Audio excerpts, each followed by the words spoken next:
Hey guys, thought I'd do a quick video review on Hermione's wand in Ollivanders wand box from the Noble Collection. So my son has a few of these actually. He has the Elder wand, he has Hermione's, and he has, I think it's just called the Harry Potter's wand.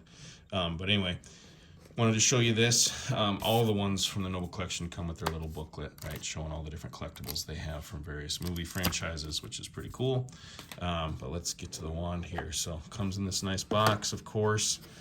It's got the glyphs, or the symbols on each side of the box.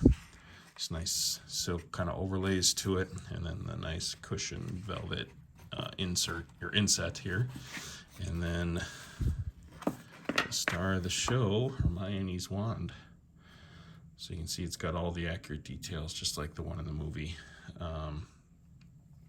And I don't know if they're metal or just wood, but they are really, really, really stiff and strong. So, and very good weight to it. So definitely feels like a real wand, so to speak. So anyway, I wanted to show it to you just in case you were thinking about getting one. For the Harry Potter fan in your life, or the Hermione fan, here is her wand. So hope that helps. Thanks, guys.